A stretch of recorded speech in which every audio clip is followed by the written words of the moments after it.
الحمدللہ شعبان المعظم کا مہینہ برکتیں لٹا رہا ہے، اور ہمارے ایک اسماعیل بھائی نے اس صراط الجنان کی 10 جلدوں کا مطالعہ مکمل کر لیا، اور ہر ہفتے رسالہ بھی جو اعلان ہوتا ہے اس سے پہلے ہی پڑھ لیتے ہیں۔ اس خوشی میں ان کے گھر حاضری ہوئی تھی، تو وہ سحری کی ترکیب دی، کچھ اسماعیل بھائیوں نے سحری کی روزہ رکھا اور کچھ نے ناشتہ کیا۔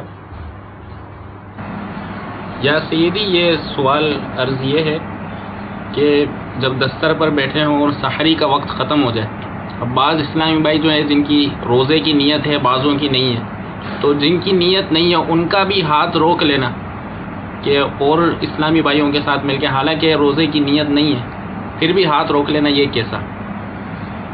یہ نفل روزے کے تو احکام اپنے ہیں۔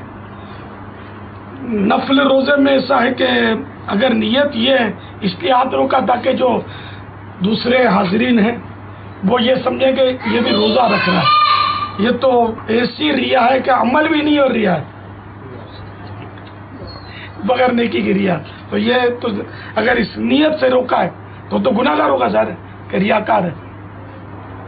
تو ایسے موقع پر تو احتیاط تو اس میں ہے کہ بندہ جان بوجھ کر کھائے سحری کا وقت ختم ہونے کے بعد، تاکہ لوگوں کو مطلب یہ خیال بھی نہ ہو کہ یہ روزہ رکھا ہے، اس میں بچنا چاہیے تاکہ ریا پیدا نہ ہو۔ واللہ تعالی اعلم ورسولہ اعلم عز وجل وصلی اللہ تعالی علیہ وآلہ وسلم۔ صلو علی الحبیب۔ یا سیدی، یہ ارشاد فرمائیے جیسے جب دسترخوان لگ رہا تھا تو آپ نے جو میزبان ہیں ان سے اجازت لی کہ کھانا کھانے کی جیسے چاہے اجازت دے دیں کہ مکس کرنا چاہیں یا جیسے چاہنا ہے، تو اس میں کیا حکمت ہے؟ کرام میں امام احمد رضا برہان ملت رحمۃ اللہ تعالی علیہ کی ایک کتاب ہے، اس میں حکایت پڑھی تھی میں نے کہ سرکار اعلیٰ حضرت رحمۃ اللہ تعالی علیہ کہیں مدعو تھے، تو شوربہ پسند آیا، تو آپ نے میزبان سے فرمایا کہ میں اس کو پی لوں، اجازت ہو تو اس نے ہر اجازت دی تھی۔ اعلیٰ حضرت رحمۃ اللہ تعالیٰ نے اس وقت کچھ اس طرح کے مدنی پھول ارشاد فرمائے تھے کہ عرف یہ ہے کہ شوربہ روٹی سے کھایا جاتا ہے، عرف سے ہٹ کر چونکہ میں نے پینا چاہا اس لیے میں نے اجازت لے لی۔ تو اب جیسے کہ یہ مچھلی رکھی ہوئی ہے اور مچھلی سالن ہے اس کا شوربے والا، تو یہ روٹی سے کھائی جاتی ہے۔ اب بریانی میں ڈال کر کوئی کھانا چاہے تو یہ عرف سے ہٹ کر ہوا کہ یہ روٹی سے کھائی جاتی ہے، نہ کہ یہ بریانی میں ڈال کر کھائی جاتی ہے۔ اس طرح کباب ہے، کباب الگ سے کھایا جاتا ہے، اب اس کو بریانی میں مکس کر کے کوئی کھائے تو یہ بھی عرف سے ہٹ کر ہوا۔ اس طرح مٹھائی رکھی ہوئی ہے جیسے، تو مٹھائی بھی بولے کہ میں چاول میں مکس کر کے کھاؤں، یہ بھی عرف سے ہٹ کر ہوا۔ تو عرف سے ہٹ کر کھانا ہو تو اجازت لے لے، لیکن یہاں اجازت لینے کے لیے بھی سمجھ یہ آتی ہے کہ اپنا وزن دیکھے کہ میزبان کے ساتھ اس کے تعلقات ایسے ہوں اور وہ شے وافر مقدار میں بھی ہو۔ ویسا لوگ عرف سے ہٹ کر کوئی کھانا شروع کر دے اور دیگر جو اگر حاضرین ہیں ان کے کھانے میں کوئی یعنی کہ اس طرح ترکیب بدل جائے، یا میزبان کو سوال تو کیا لیکن یہ پتہ ہے کہ میزبان کو ناگوار گزرے گا، پھر تو سوال بھی نہیں کر سکتے، تو اس پر غور کرے کہیں ناگوار تو نہیں گزرے گا۔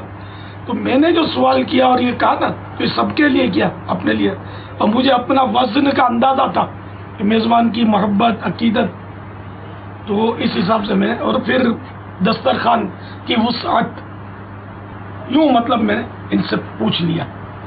عام طور پر عرف سے ہٹ کر بھی کھا لیا جاتا ہے، احتیاطاً میں اس طرح بارہا کرتا ہوں کہیں آنا جانا ہو تو۔ واللہ تعالی اعلم ورسولہ اعلم عز وجل وصلی اللہ تعالی علیہ وآلہ وسلم۔ صلو علی الحبیب صلی اللہ تعالی علیہ وسلم۔ سوال یہ ہے کہ شعبان المعظم کا مہینہ جاری ہے، تو کیا شعبان المعظم کا روزہ رکھنے کی کوئی فضیلت ہے؟ تو ارشاد فرما دیں۔ سرکار دو عالم صلی اللہ تعالی علیہ وآلہ وسلم شعبان المعظم کے اکثر روزے رکھا کرتے تھے، اتنے روزے رکھتے تھے کہ ایسا لگتا تھا کہ اب یہ ترک نہیں کریں گے. حضرت علامہ شاہ فضل رسول بدایونی رحمۃ اللہ تعالی علیہ فرماتے ہیں جو شعبان المعظم کے روزے اس لیے رکھے کہ حضور صلی اللہ تعالی علیہ وآلہ وسلم کو پسند تھے، اسے سرکار دو عالم صلی اللہ تعالی علیہ وآلہ وسلم کی شفاعت نصیب ہوگی. سبحان اللہ.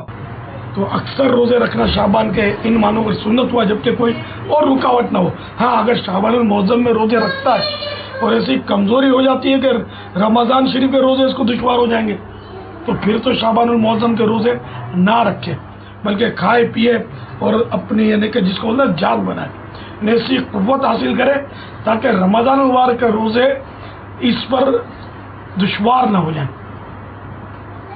جو بھی ہم کھائے پیے بندہ تو وہ اس میں نیت یہ ہو کہ عبادت پر قوت حاصل کرنے کے لیے کھا رہا ہے.